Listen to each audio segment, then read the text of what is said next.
folks, Brett Cassidy. Hello. This song's called Sitting In.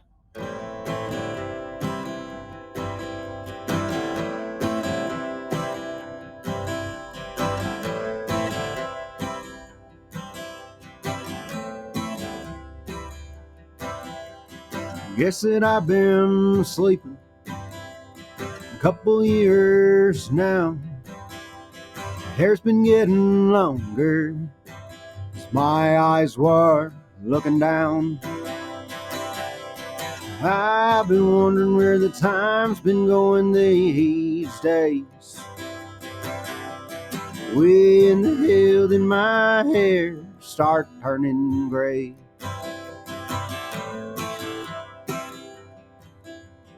Opened up my eyes, first time in a while. Guess I have a beard now, and my clothes are in a pile. I've been wondering where the time's been going these days. When the hell did my hair start turning gray? I've been wondering where the time's been going these days. Clock ends painting lines upon my face.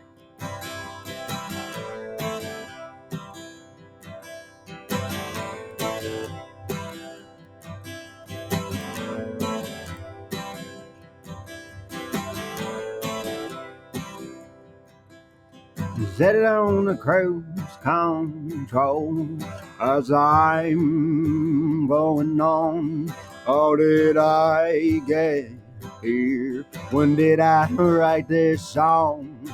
How long I've been singing this song? I've been wondering where the time's been going these days. When the hell did my hair start turning gray? I've been wondering where the time's been going these days. Clock ends painting lines upon my face.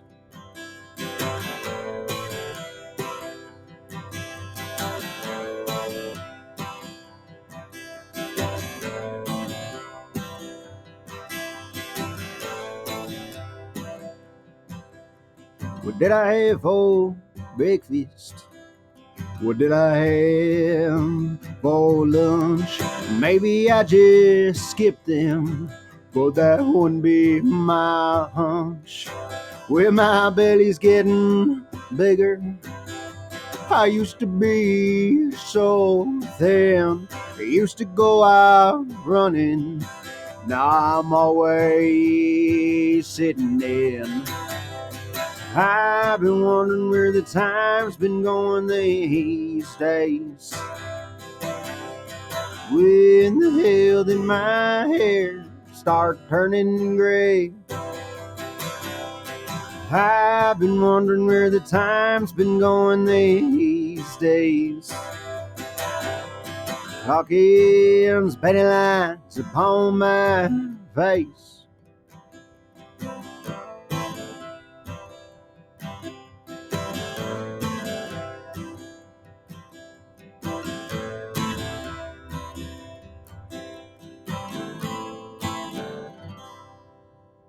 Holy shit. Brett Cassidy, everybody. Misfits on vinyl. Two best friends shooting the shit about their favorite titles. Spencer and Aaron. Brett Cassidy. Misfits on vinyl for me. Fuck John Cougar!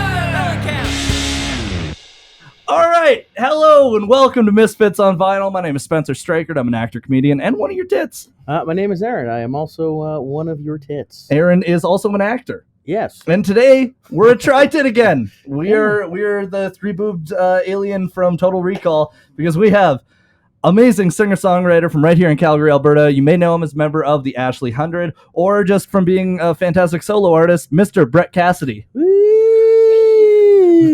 Yeah, thank you for coming back on. Brett is actually our second recurring guest. We had an episode that we recorded with Brett at 8 in the morning, and it was 9. 9. Yeah. Yeah, but then we didn't export it right, and so it is gone forever. Yes. This is why nothing should ever be done before noon. I agree. That's actually a very good point, Brett. Yeah. We're not morning people. For some reason, we decided to try to do something in the morning because the first time we tried to do something in the morning, Spencer stayed asleep the whole time. Yeah, so, I slept through 2 guests. Yeah. I felt really dumb when that happened. So we're not morning people. We are not morning people, No. but today we're here in the afternoon, and I am so happy to have you back on because, first off, I absolutely love that song. I have told you this before, but there are very few songs that I hear that like stop me in my tracks and make me actively listen to what is happening. And that was one of them. We were at your backyard pool party this summer, you and Andy's, and I remember you started singing that, and I just like it hit me so hard, like because I feel like I'm right around that age where I'm like, shit, I'm getting older, and it's so relatable. Like, what was kind of the writing process behind it? It was kind of like the chorus came first. I was in a period of life where I just felt like the last couple years just suddenly had happened and I wasn't aware of them at all. Like I just like maybe just my prefrontal cortex finished developing and I was like, where am I? How did I get here? And what has happened for the last 5 years of my life? I've done nothing. I was basically just asleep for like 4 years, like quite literally just slept for 12 hours a day. And yeah, that was the first song that I wrote that I was like, oh, I actually, because I'd been playing in bands forever. Wrote that song probably about 5 or 6 years ago, and that was the first song I wrote that I was like, oh, I should actually like pursue writing songs on an acoustic guitar and see what I can make of playing solo. Well, and it's funny too because it is very different when you're writing for a collective as opposed to individually. I imagine like the way that you can, I guess, approach. You're also not confined to genre in a way too. I think if you're writing your own songs. So what do you think was like the biggest adjustment that you noticed between writing for like when you're in the Ashley 100 or in other bands compared to writing on your own? I have to actually write the whole song by myself. Mm. I have to actually make an effort. With like the Ashley 100 is so collaborative, so it's really easy for it to be like, I wrote half of a song, here you go, and then someone else will take it, which is really nice because then they come up with ideas. I'm like, I never ever in a million years would have thought to add that section or like that line or anything. So it becomes more of like this collective experience. But writing on my own, I find it a bit easier to write the songs for my own project because it's got my name on it. It feels like I have more space to just like be honest and vulnerable, and I'm not like worried about how like a band is being represented. It's just like these are my feelings and this is me, and it's just makes it easy to be pretty honest with my writing. And I imagine too, like, because the Ashley 100 has been going for almost 10 years now, right? Or more than 10 years? Wow. So, like, the other thing I imagine too that would be different is like when you get into a rhythm of writing with a group of people, and like you do have, like you said, like what's representing the band, and so you have kind of an idea in your head. I imagine when y'all are sitting down and writing, what you're going to like, what the final product is going to sound like. It's going to have your kind of vibe and the Ashley 100 essence to it. So when you remove that, I imagine that's got to be a lot more freeing to just sit down and write something. Yeah, I would say it is. Though in a band like the Ashley 100, we're never too worried about like sounding like the band because it always just comes out that way via it's an amalgamation of all 5 of us in the band. And so when we all have our input on it, then it's just like, oh, this is an Ashley 100 song now. And then when I'm writing for myself, it's like, it's going to sound like me because it's just me. Oh, that makes sense. Yeah. It's in that sense, it's like not too different of an experience. And I never want to write music trying to make it sound like something because the limitations suck in art most of the time. Like if you try to put it inside of a little box. But that does make it really nice now having a few projects that I'm writing for. I just write whatever I'm feeling, and then I can be like, oh, this feels more like a folky country Brett Cassidy thing, or I'm like, this is clearly supposed to be a psych rock pop banger for the Ashley 100. No, and that's also something that's got to be helpful though, is looking at it like no matter what you start writing, there's somewhere you can put it, right? Yeah, there's a home. Yeah, I have a lot of like fake projects that I'm getting into home recording, and I like to dabble in all of the genres. So I've been writing just like silly, like fast punk songs and dream pop and just like whatever. It's nice to just explore all of the genres. I really, this is a question. Have you dabbled with yacht rock yet? It's coming. That's coming. Yeah, I was gonna say. I really want to see a Brett Cassidy yacht rock album. You would probably crush a good yacht rock album. Yeah. It's gotta happen. I do listen to a possibly unhealthy amount of Hall & Oates. Oh, you two are about to nerd. Yeah. The fuck out. Yeah. Dude, my favorite I should album. just leave the My room. favorite album of all time is Abandoned Luncheonette. Amazing. I think that is a perfect album. I think from beginning all the way to the end, it's a weird genre bending album that just like takes a little bit of like blues and funk and R&B and like rock and disco and folk and just everything, and it just throws it into an album. And they're like, yeah, do you know what the last track was? This is the opposite from that. But it feels like the whole album tells the story of a breakup and then like getting over that person. Which I don't know. I as soon as I started like actively listening to albums all the way through, I was like, damn, this one is underrated as being perfect. Yeah. Well, I'm gonna go home and put that on. Yeah. There you go. And I'll report back. While you're at it, put on some Christopher Cross too when you're done. yeah. Oh, yeah. Yeah. Some Christopher Cross. That's our yacht rock favorite of all time. Yeah. And it's one that we used to play Mario Kart Yes. too all the we time. We would get very high and listen to Christopher Cross and play Super Nintendo. It was a really nice time. It was.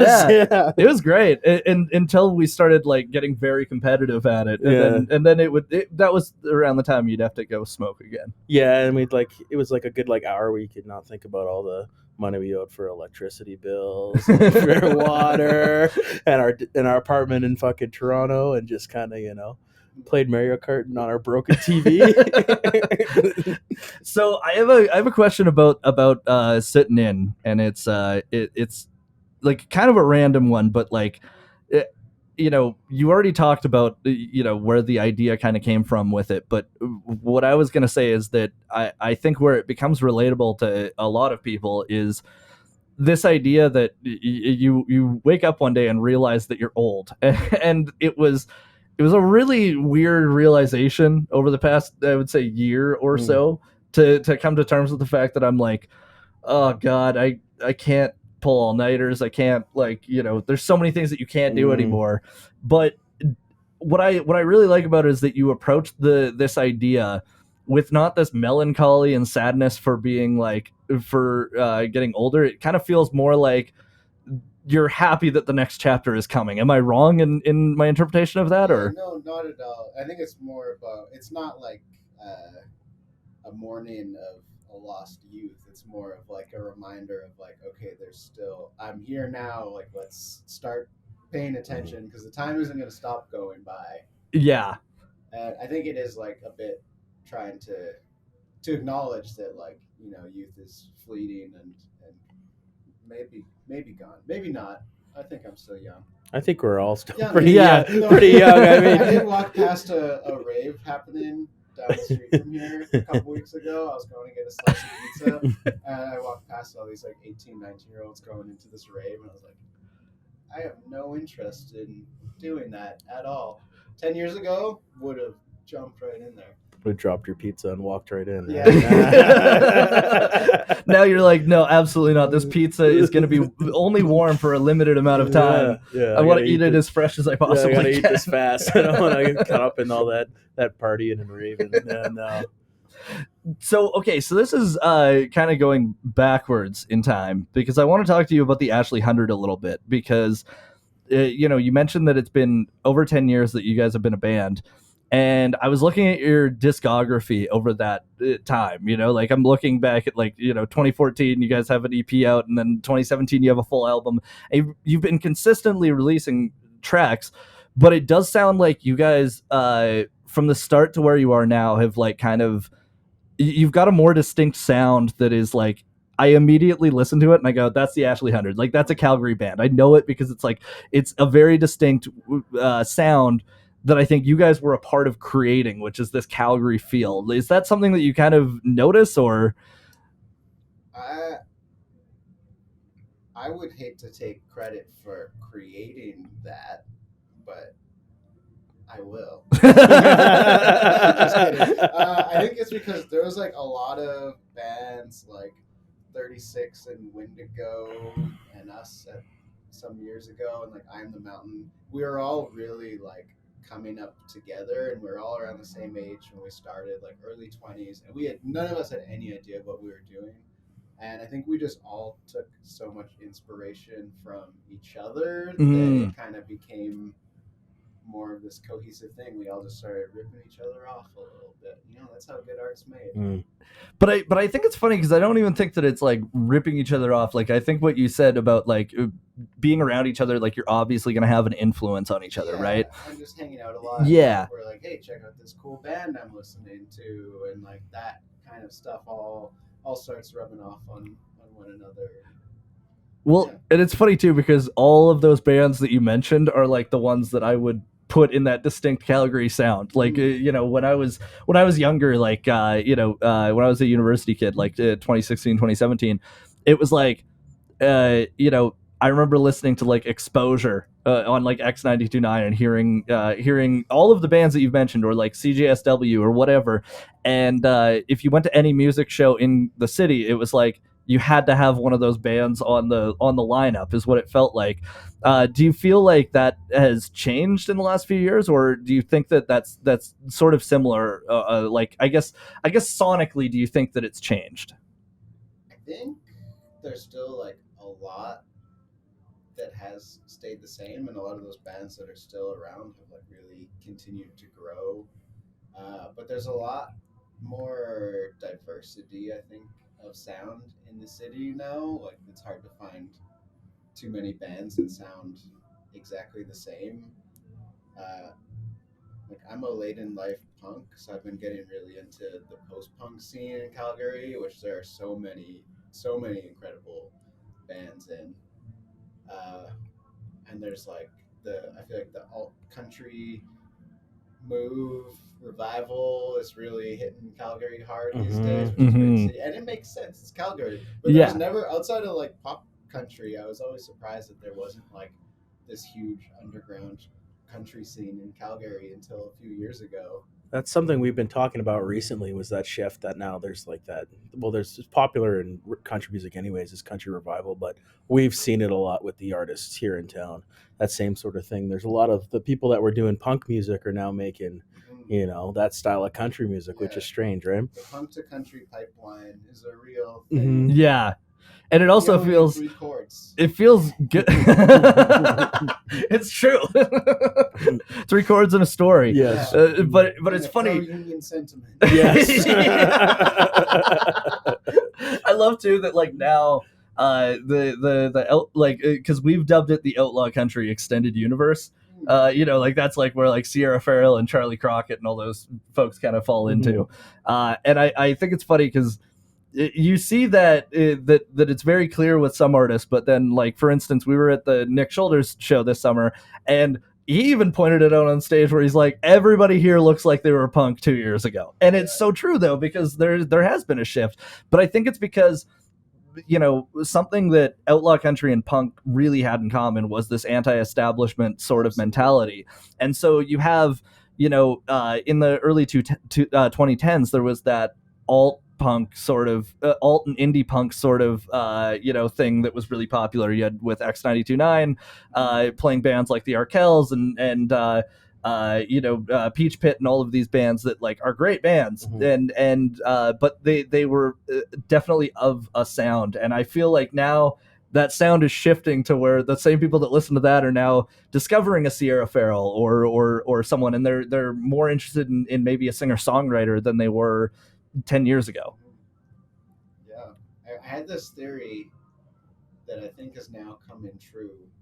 Like 10 years ago, just watching how overproduced music was becoming and like how popular electronic based music was, I was like, I'm pretty sure in like 10 years people are just going to want to listen to like folk and country and something that's like just an acoustic guitar. And I feel like people have just gotten so sick. We live in a world that's like, so we can't escape technology and overproduction of everything and everything shiny and new. So I think there's just that real craving for something that's like brutally honest and raw and authentic. Well, we've mentioned it before too. It's like every popular track that was out there like 10 years ago needed to have like a dubstep beat on it, and it was fucking the worst. The worst span of time of music that every like after the chorus would be like after every single like on every single popular song. So Yeah, I feel think that. 2007 was the year when everything went to hell, and it wasn't until like 2012 where it started to revert back. So 2020, the year that everything went to hell again, was like the reset, the reset, right? Yeah, that makes sense. It all makes sense now. So now here's a grander question, because like I think it's interesting because you do play in multiple genres of music, and you obviously have an appreciation for all music genres, as we do, as the number one English speaking music history podcast in Chile. Still. Still. At one point it was. Yeah. We were also charting in Saudi Arabia for some reason. Yeah. So, yeah. We were charting in Israel as well. Nice. Yeah, so as somebody who, I'm going to move on from that so quickly. My brain was turning with all sorts of things. I had to move on so quickly. As somebody who plays in multiple genres and like has an appreciation for multiple genres, what were some of your musical influences when you started? The stuff that got me into like wanting to play music and learn music was, I think, what starts it for a lot of people is like AC/DC, Led Zeppelin. I heard Thunderstruck and I was like, I need to know how to do this. That is the coolest thing I've ever heard in my life. After only hearing like Backstreet Boys. Like, what is this? And then as I got a little older, when I first started writing songs, it was like there was another one of these little folk waves in like 2008, 2009 with the like Bonnie Bears and Mumford and Sons and that kind of world of things. So when I was like just out of high school, I started listening to a lot of that like chill folk. So Bonnie Bear was a big one. Nick Drake was a big one. Just like these very sad boy folk songwriters. That's what made me want to start like really writing music. Just listening to like how much they could do with like just an acoustic guitar and really good lyrics and really creative ideas. Well, that's like my jam, especially Bon Iver. That's kind of like he's probably my favorite artist of all time, just because not only does he started making that classic old school folk music, and then he's evolved it as well. It's some more electronic elements, and now he's kind of gone the other way. Like he's really impressive as an artist as a whole. Just the way he experiments within like a genre you don't think there would be a lot of room to experiment in. He can experiment, whether that's from like taking folk music and pairing it with auto-tune in the mid 2000s, like being one of the first people to do that. It's super impressive. So I've had my Spotify on shuffling my liked songs lately. And some of the tracks from 22 A Million have been coming up. I haven't listened to that album in years. Like, this is out there stuff. I've never heard anything else like that. I think it's wildly misunderstood and criminally underrated, in my opinion. That when that came out in 2016, like I couldn't stop listening to it. It's like Alien. Almost. Some of the stuff he's doing, and I think it's the vocoder he's using to split the sound into whatever 7 different pitches. It's incredible. I saw him live for that album, and I sat in the second row at the Stampede Corral. it was like he came out, he started playing, and I literally just fucking started crying. Yeah, like a baby. Just a wave of emotions that came over me. Then the saxophone player started playing the saxophone into the vocal corder, and it split into like 7 or 8 different pitches, and it sounded like you were standing in front of like 50 fucking saxophones. Wow. Yeah, it was super cool. I won't name any names, but my buddy literally passed out. Like, we took really strong edibles, and he fucking passed out. He went straight backwards. He turned white. Yeah, it was, just an amazing experience. So I'm glad you brought it up because I could nerd out about it all So day. you're saying Bon Iver puts people to sleep?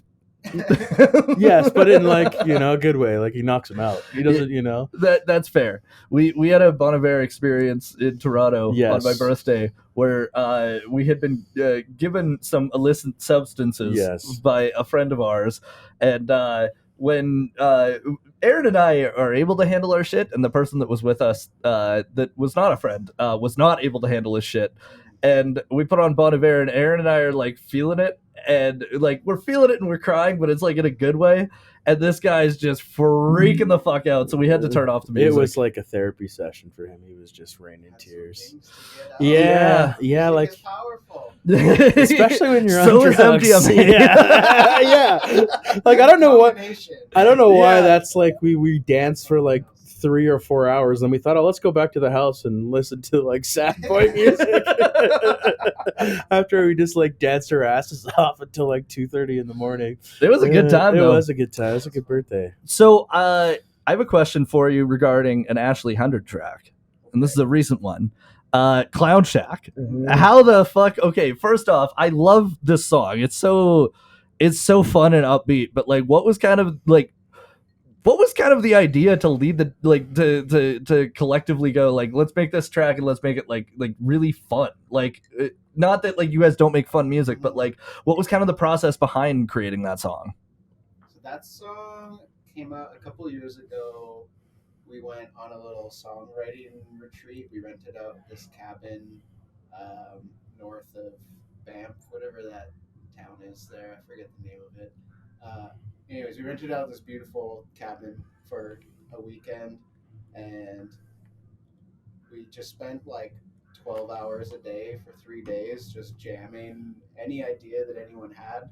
And that was the only thing that really stuck out of that. And it was kind of just like a mash of a few things. That's why the front half is so different than the back. It was like 2 different songs smashed together. But maybe just the vibe of that weekend got kind of folded into the mix. Got captured. Yeah. Yeah. The lyrics of that, Andrew wrote that song, and it's a pretty heavy lyrical song about just feeling like a total piece of shit because your friends help you and you feel like you don't do anything for them sometimes. So it's nice to contrast some more heavy lyricism with fun music sometimes. Well, that was something I was going to mention. Is like, it seems like a lot of the songs that you guys write that have like maybe a more serious and darker lyric usually have a much more upbeat musical element to it. So is that something that you guys are actively doing, or is it something that just kind of organically came about? I don't think we really tried to do anything at all. That's kind of the best way to do it too. Yeah. There's not a lot of like thought into anything that we do. We're just making stuff and seeing what feels right. But I definitely we don't want to be a depressing band. I love sad music, but I don't want to make people sad with my music Mm-hmm.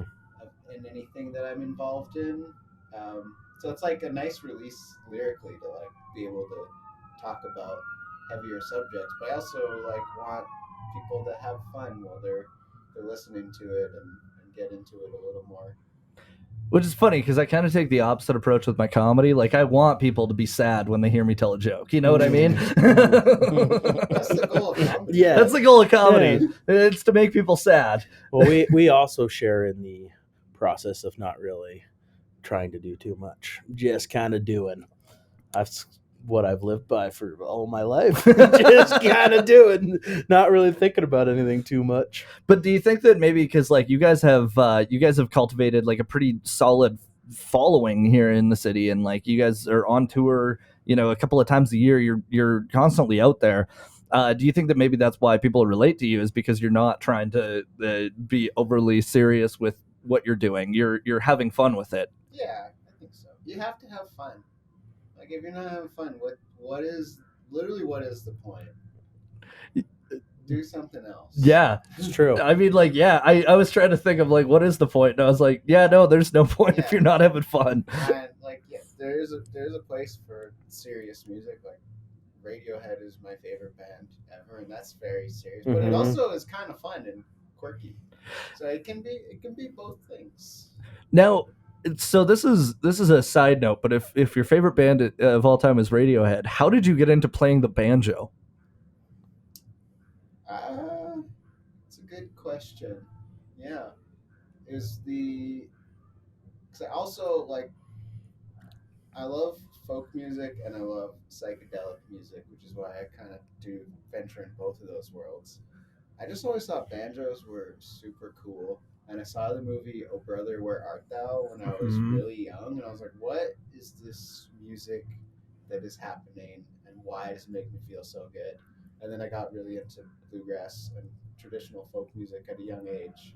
And similar to hearing Thunderstruck and being like, I want to learn how to do that on guitar right now, I saw some bluegrass banjo, and I was like, that seems illegal. How does someone's fingers move so fast, and how do I learn how to do that? Well, and it's funny because like I grew up playing the banjo as well, and like the something that I noticed was like I personally I can't play guitar to save my life. We've made many Yes, jokes about it on the you've podcast. made many attempts. I made many attempts at it. Yeah. I worked for months to learn a Taylor Swift song and then played it for our guests, and it was so fucking bad. And like they were trying to be nice, but it was like in that like no, it was Great job. the thought that counts. It's like your mom when she sees your like third grade band recital. It's Yeah. like, oh, you were so good on the handbells. Yeah, but something that I noticed the difference being that I find it easier to finger pick than I do with strumming, and I feel like if I can actively, like, granted I've never been able to like not look at my strings while I'm doing it, but like if I can actually see the strings, it's easier for me to go note to note, and then I can kind of fuck around up here and it doesn't matter nearly as much. Whereas as soon as I'm with a guitar and it's just like, all right, let's do a G, and I'm like, cring, and I'm like, oh, that sounded bad. How the fuck do you do this? So which did you learn first, and did you find that there was a big shift between the two instruments?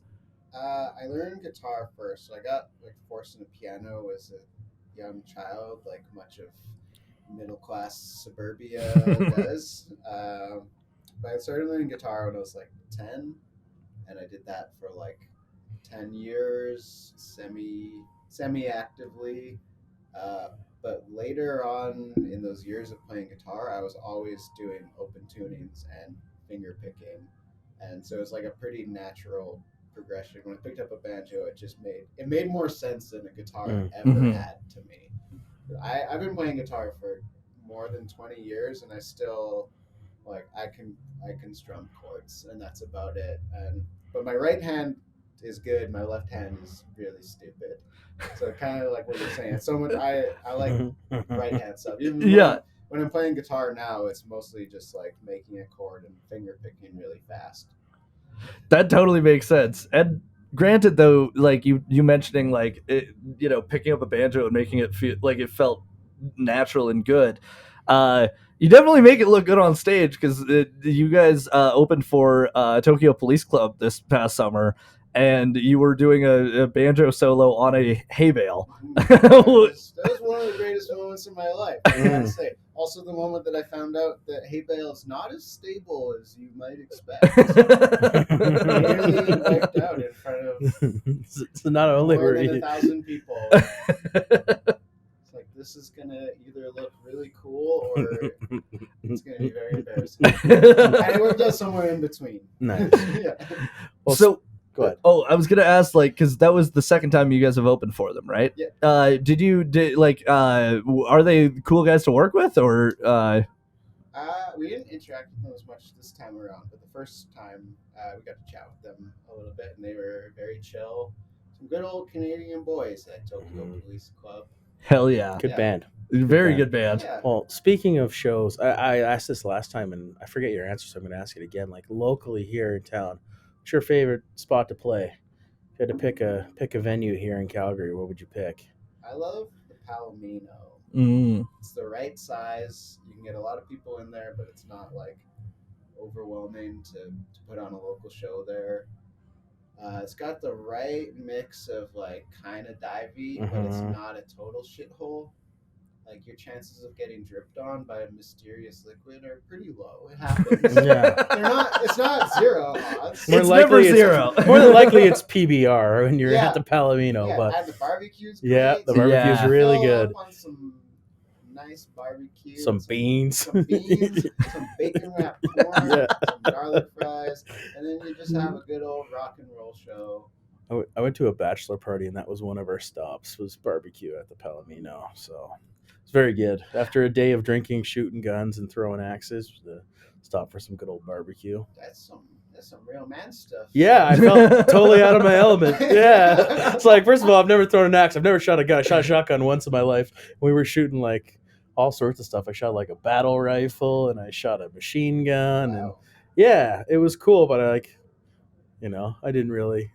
Not something I'd like look out and seek again. The Yeah. barbecue I'd seek again. I mean, Okay. clearly, but the gun shooting and the axe throwing. It was also a big letdown. It's like you go and shoot like 5 or 6 different guns, and then immediately after we're throwing axes. It's like not the same thing. Should have led Yeah, with you the gotta axes. start with Yeah. axes. Yeah. Like the axes would have been way cooler if we And the guy at the axe place was like letting us throw all sorts of stuff. He's like, "Try this knife," and I was like, "Well, I just shot a handgun. It's not really the same thing."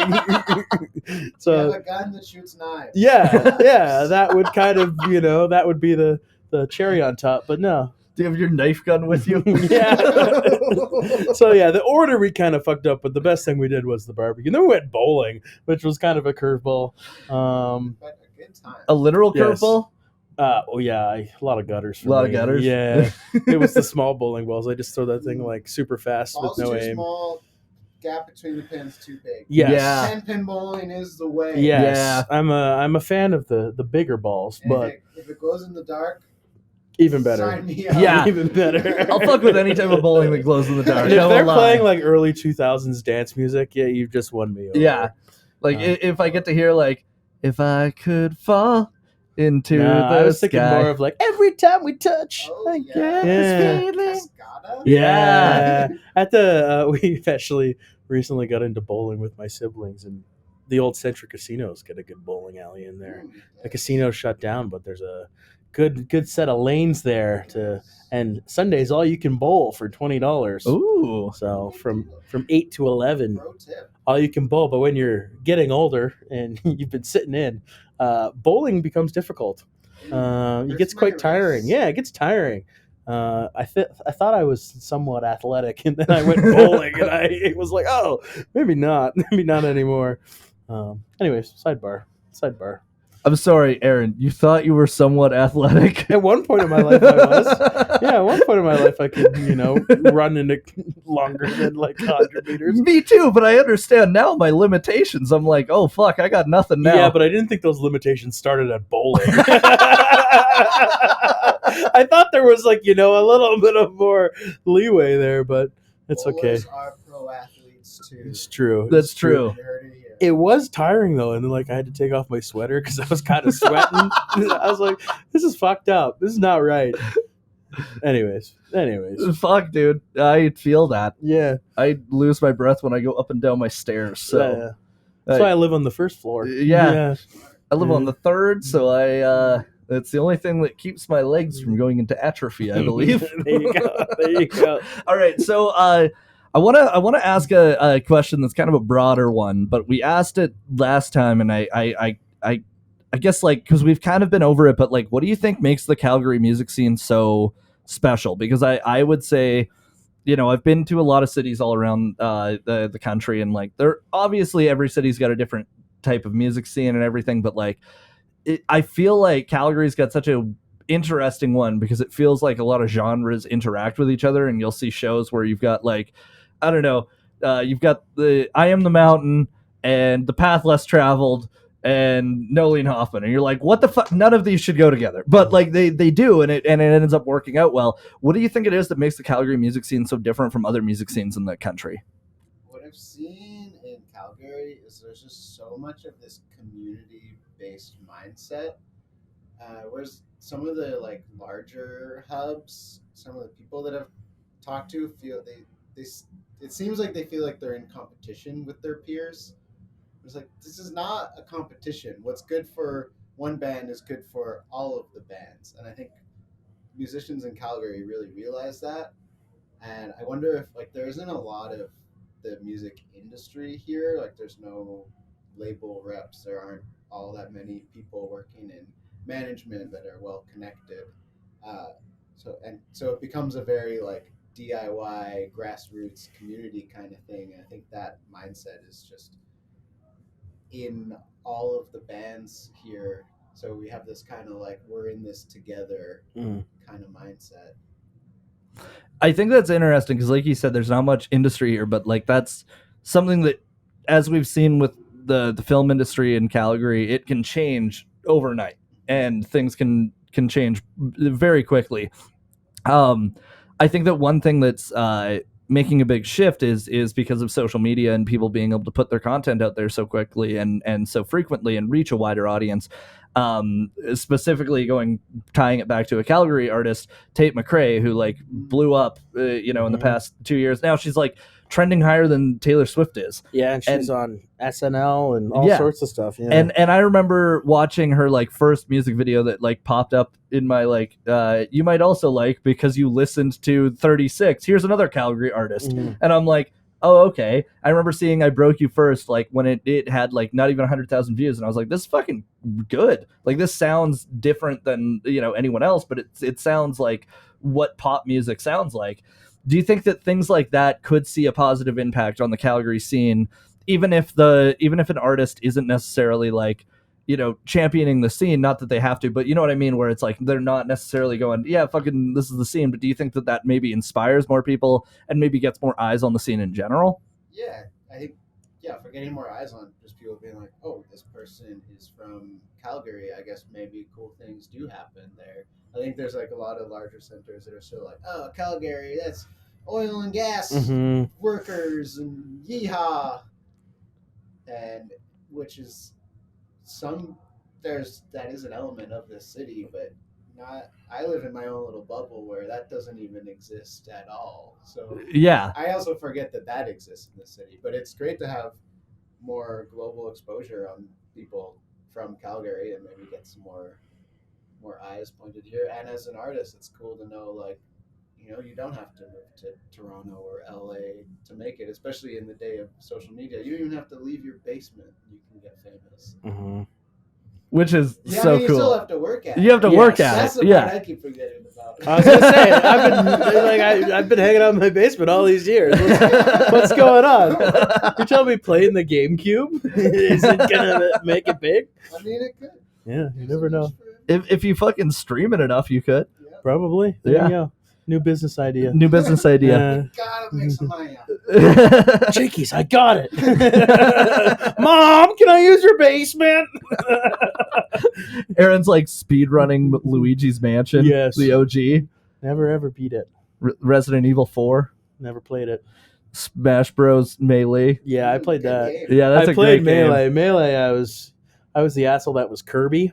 You can just fly above the action and drop yourself down as a brick, a rock, or another rock with a face on it. See, what I was like, because I played obviously the OG on the N64 when I was a kid, and I didn't play any of the other ones. Then I was living in my fraternity. We had a Wii U in there. And so we'd be playing, I think it was Smash Brawl. Ultimate or Brawl. No, it was the one after Brawl. Okay. It was Smash 4. That's what it was. But anyways, the thing was, I found out that if you're Bowser, you can get 1 point ahead of someone and then just keep grabbing them and throwing yourself off of the ledge. And so my fraternity had a rule that I couldn't play as Bowser anymore. Nice. And my friend literally had a meltdown the one day. He was like, "Can you fucking stop doing this. You're not fun to play with. Well, that It's sounds not about fun. It's about Yes, winning. Yes. And you're losing, and that's fun for me. Sounds like me and my older siblings playing Super Smash Bros. Let's both go get Aaron. Okay, fuck you. Yeah, I'm gonna go downstairs and have a glass of milk. This pisses me off. Chocolate? No, 2%. Oh, I was 2%. We Hey! we used to argue about that too. Me and my brother. He was team chocolate milk, and I was team white milk, and we'd literally have fist fights about it. Wow. Yeah, passionate about our dairy. Yeah. Now I realize I'm lactose intolerant. So. I think you just haven't found the right cheese yet. Yes, anything aged I can eat apparently. So That's good to know. stuff. yeah. Okay, so now In this economy, No, good luck. Cracker Barrel. Yeah, I ain't Brian no brie and craft singles. We're having a charcuterie board with craft singles and bologna. it's Bologna. It's a Cold hot bologna. dogs. Yeah, some cold hot dogs, chopped up. Yeah. Got some fucking cold hot dogs chopped up. Throw those sons of bitches in the And the macaroni. bologna. Put some bologna in there. You wrap it all up. You got a nice little sandwich. Nice. Put some ketchup on it. You're getting pretty close with those glasses, I gotta say. It's because I got a fucking new kitty too. Did you? That's right. You got a new Yeah, cat. I got a kitty. Yeah. Okay, so now I'm gonna go back in your musical career. This is the last big question I gotta ask you. Okay. But your album Postcards from the Moon, like the Ashley Hendred album. What was the difference between releasing like an EP or compared to like an LP? Like, what was kind of the process behind writing the project and then releasing it? Because you guys have obviously kept releasing singles and you've released like, like 3 or 4 tracks at a time. But like a big album like that, what's kind of the process that goes into starting to completion with that? It's a lot more work. And we were lucky with that full-length album to have some support from the Prophets of Music Foundation, who hooked us up with like a producer and put some team and some money behind us for that one. So that was a pretty crazy opportunity for us, especially early on in our careers. Yeah, it's a lot of writing, and I would say my preference these days is putting out EPs. That's why we've been doing a lot more of that. So you can really pick like the best of what we're doing, like solid 4 or 5 songs or whatever. But it's also really nice to make an album. There's really, like we were talking about that Hall & Oates album earlier that tells a story, and so there's such beauty to like putting together this big full piece of music, like a 40 minutes of music or whatever.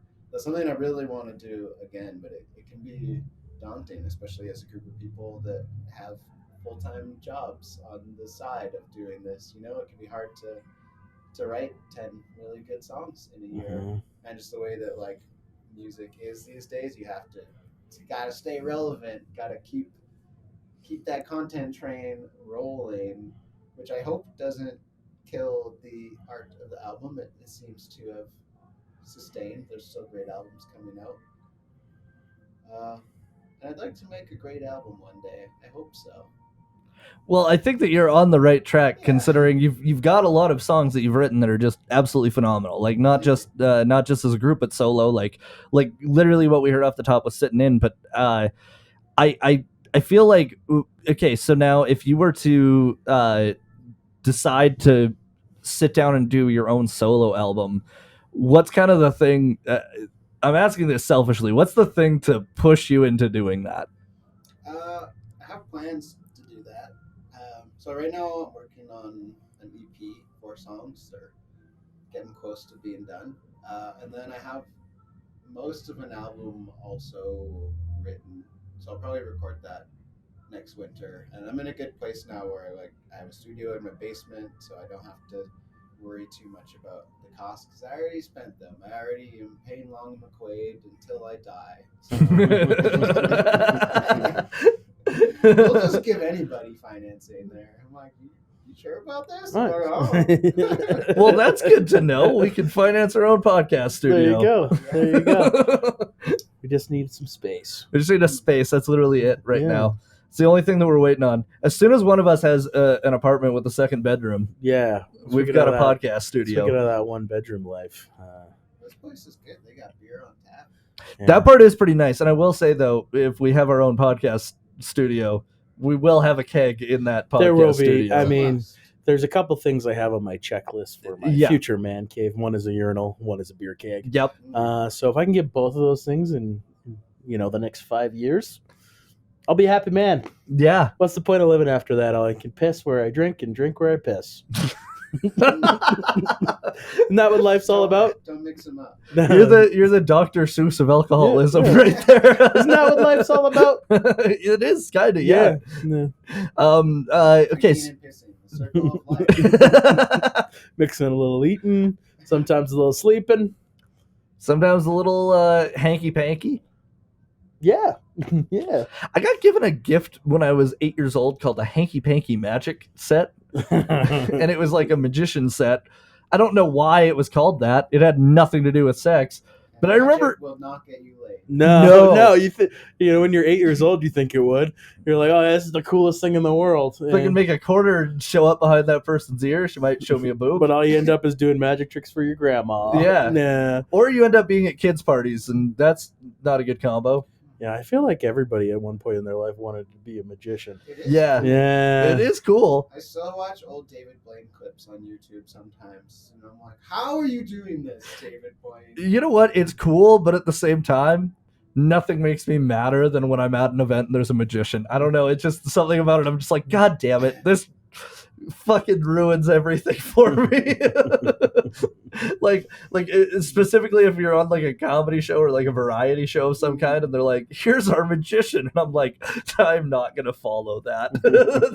there's no way that's gonna end up being well for me. Speaking of like weird gigs though, like obviously you talked about the Palomino and how great it is, and like I agree with you. I think it's a phenomenal space. I also think like stage wise it's perfect size stage. I think like you're also, it's nice that there's kind of two levels, even if there's only like 6 inches separating them. It is nice having two levels because if you're at the very back, you can still see the stage fine. Right. So what would you say the contrast to that is, like the worst space you've had to perform in? Played in a lot of dives and a lot of basements, and I think there's something great in every space. And like with the Ashley 100, there's a lot of us and we have so much stuff, and sometimes we play in these rooms like on tour where we look at the space and we're like, I have no idea how we're going to fit us in there, and we find a way, and it's never the best show ever, but it's an experience and it's fun. The only shows that I don't like to play are the ones where there's a lot of people that don't care. That is the worst. I've had that a number of times in my life. I'd rather play to 5 people in a teeny tiny room of 5 people that are like very into it than a beautiful room with 200 people that are just like waiting for it to be over. you can feel that. Oh yeah, and there's nothing worse than being like, I'm allotted a certain amount of time that I have to be up here, and so you guys are gonna sit through it because I'm getting paid for that amount of time and nothing less. We've definitely had a few shows where we cut our set in half. There was one toga party. It was the worst show ever. There was 200 people there. It was at Mount Royal. It was like a student party. 200 people, sold out room. Everyone's in a toga, just waiting for us to end. We played like 5 songs. We're like, this is the worst I've ever felt. And we stopped playing, and they put on "Sexy Back" by Justin Timberlake, and the room goes wild. It's like, there's nothing wrong with that. That's what the people wanted. They did not want an indie folk band. This was early on when we were very folky, very chill. So it's not the vibe. So then, okay. So now my next question with that is like, what was the decision like to just go, I know, on stage, like just to be like, yeah, we're dipping. We'd all just been looking at each other in between every song, like, wow, this is awful. And then we just hit a point where I think someone was like, "Can we just play only one more song?" And everyone was like, yes, please. Were you wearing Oh. togas? We thought about it. Yeah. And I'm so glad. maybe we would have had the crowd on our side. But I feel like it might have been like a very nightmare scenario to be just like feeling that embarrassment. Like, oh God, I'm wearing a sheet. My nipple is out. I also feel like there's nothing more humiliating than being like looked at by people disapprovingly while you're not wearing clothes. You know, like you're not wearing real clothes. I would have started to believe that I was dreaming. Oh, this isn't real. It's fine. You're like pinching your one out nipple. You're like, wake me up, wake me up, wake me up. And then now not only am I on stage embarrassed wearing a toga, but I'm also pinching my nipple. Yeah. They're like, look at that fucking guy. Somebody turn on the Justin Timberlake in here. Yeah. Sexy Max playing Brett Can't Stop grabbing his nipple. He's I like, mean- wake up! The lesson learned is you can't doubt the power of Timberland. That's just the lesson learned in that story. Timberland? Yeah, he's the producer. producer. Oh, I he's- didn't know Everything that. man touched turned to absolute Specific sounds. When you hear a Timberland song, you know that's Yeah. a fucking Timberland because song. It's just his mouth a lot Yeah. of the times. A lot of those beats, he was just making mouth sounds. Yeah. There's an awesome video, this is a sidebar, but of Kanye West working on Stronger, and he couldn't get the drums figured out right. And he was like days and days and days working on Stronger. So he calls Timberland. Timberland comes in and figures out in 5 minutes, and he's like, just had to call me, Kanye. Just had to call me. He's like, it doesn't sound right in the club. It sounds good in the studio, but it doesn't sound right in the club. And Timberland comes in and he's like, and then he's like, oh my God. Amazing. Kanye wanted it to sound like Sexy Back, the drums. Oh. He was like, I wanted it to sound as good as Sexy Back sounded in the club. And couldn't figure it out. And Timberland came in and like flicked a couple switches and Nice. figured it out. Yeah. Well, you know what they say. I don't know. He has a new song with Nelly Furtado. It's Does like, he? yeah, taking you Oh. back. And Justin Timberlake. Wow. Yeah. So next time you're at a toga party, you know what's coming on. Yeah. So I guess you could say that what goes around, comes all the way back around. Yes. Yeah. Yeah. Yeah. I thought I told you that. No. Hey, Oh no. what goes around goes back around. That's true. Yeah, it's true. Anyways, that's enough Timberland talk. That's enough Timberland talk. He also makes cool boots. So there you go. Same guy. Same guy. I actually had to think about that, and I realized you were fucking joking. Yes. It took me a second. Hey, nice. I like your socks. By the Hey. way. Yeah, they're making an appearance. Lumberjack chic. Yeah, we're definitely in this like Finnish folk look today. Yeah, we are monsters and men. My name is Yari. Yeah, nice. I can't do a Finnish accent. You can't do a Finnish accent. No. Why not? You don't really sound Finnish. It's you take Russian and you take German, you Yeah. combine them. That's Finnish. Yeah? Yeah. Oh, I can't do that. No? No. Oh, No. sad. I'm sorry. I'm the Canadian member of this Finnish trio. Yeah. All right. Well, okay. So we're gonna wind down here, but I wanted to ask. This is coming out next Wednesday. So what dates do you have coming up? What exciting stuff can we plug for you on the podcast here? I will be releasing my first single, Friendship, a song about friends and all things friend related, on February 17th. Hey. I'm doing a show at a place called Ghost Kitchen. Follow my social media, Brett Cassidy Music, for details on that. Yeah. Heck yeah. And do you have any shows right around Christmas or? I'm playing at Prairie Dog Brewing on December 30th. They just started doing live music there. Nice. I like that place a lot. Yeah. That's a really fun place. And Yeah. do you guys have any dates with the Ashley 100 coming up or? One that I'm not allowed to share yet. Or maybe I will be. No, it'll be released by the time. So we're playing a big winter classic. Hey. As is my solo project. Nice. Oh, that's exciting. Yeah. That's super cool. Pretty sure the lineup is going to be announced before this is out, so I think I'm not I'm sure it will be, and if it isn't, I don't think that Monique Lawrence is going to get very upset about it. Yeah. You know, if it's leaked beforehand, I think that's just another reason for people to buy tickets. Well, that's super exciting. I'll definitely be at Big Winter Classic to check you guys out and yourself, and I'll be at your single release party for sure. Yeah, I just want to one more plug for this because this is the last episode that's coming out before it. December 14th, the Ice House in Pasadena, Los Angeles Comedy Festival. I'll be there. Come check me out.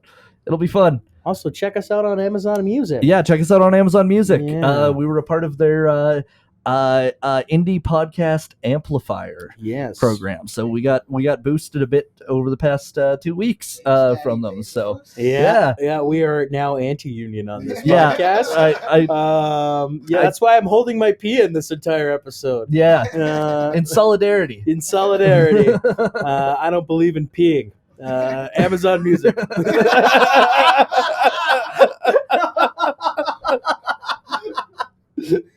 Anyways, on that note, thank you for listening. Yeah. Anal contusions.